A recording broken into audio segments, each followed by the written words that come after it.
In the Jewish religion, when someone dies, the family sits Shiva. But there's a lot that's not known about the custom of sitting Shiva. Now there's a website that can aid mourners in their time of need. It's called ShivaConnect, and with us today is its founder and developer, Sharon Rosen. Sharon, thank you very much for being with us on L'chaim. Thank you for inviting me here today. Sharon, what is sitting Shiva? Shiva is a period of bereavement where Jewish mourners will honor an immediate family member who's passed away. Typically, it's for 7 days. That's the traditional amount of time that one would sit Shiva. However, in this day and age and new practices that people are following, it may be for a shorter period of time. What was the inspiration to you behind the development of ShivaConnect.com? Well, the idea for this website grew from personal experience. Unfortunately, my mom passed away in the summer of 2009, and I experienced sitting Shiva for the very first time. It was very overwhelming. It was, of course, a very difficult time for me emotionally, and I really needed help. I had to find out information about what the different traditional practices are, and I actually turned to the internet to get that information. When my mom was in her final days, I turned to the internet to be able to let friends and family know that she was failing. And when she passed, I turned to the internet again to be able to give them information about the funeral arrangements, where we'd be sitting Shiva, and the times, and directions, and any other pertinent information that they would need. And when you were searching online, what were your experiences? I found a little bit of information here and a little bit of information there, but there wasn't one comprehensive website that really had everything that I needed. And that's when I decided that it would be helpful to have that type of a website, and the idea for ShivaConnect.com was born. So tell us how it works. Okay, well, not only is it a website that is full of informational articles that are interesting for Jews and non-Jews as well, telling people what Shiva is, and explaining the different practices, the purpose of Shiva, and the meaning behind different practices, such as lighting the memorial candle and having a pitcher of water outside the door when you return from the cemetery, the tearing of the garment or the kriya, the black ribbon, all information about that, why we do that.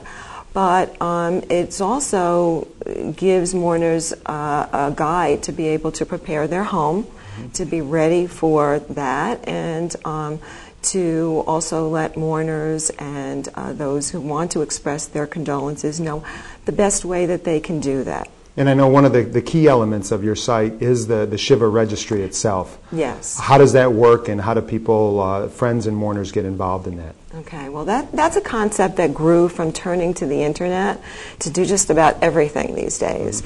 And I decided that if we could create this Shiva registry where a mourner or their representative could go online and create this place where they could actually post information about the funeral arrangements, where the cemetery is, who's sitting Shiva, what hours they're sitting Shiva, if there's a prayer service, what time that would be, how many family members they're expecting to have each night for dinner, how many people they're expecting after the funeral service, if they have any food preferences, whether it's that they have allergies or that they're kosher or glatt kosher or whatever it is that they'd like to share with their friends and families, then all of that gets posted on this registry that's then they send out to families and friends, so that it's a very personal registry that's not public, and these people can then know exactly what the family's wishes are. They can also list preferences for donations, memorial donations, and who to call in case someone does have a question, and eulogies can be posted as well. Most of us are at different levels of understanding of the traditions involved with the death of a family member and Shiva. What are some of those challenges that most people face and some of the misconceptions around what sitting Shiva is? Okay, I think that some people are concerned about when to have a funeral and the length of time to sit Shiva. And, in this day and age with families spread out all over the country and all over the world, there are many more reform and even Reconstructionist practitioners that deviate from the traditional 7-day Shiva period. They perhaps wait for the funeral until family members can arrive at the location where it's going to be, because that might take time. And they also may decide that they're only going to sit Shiva for 3 or 4 days because of that. And the biggest problem also that I know that I experienced personally is thinking that all the arrangements had been made, when in fact they weren't. And on our website we do include information about hospices and about funeral homes so that people can find that if they're in need of it.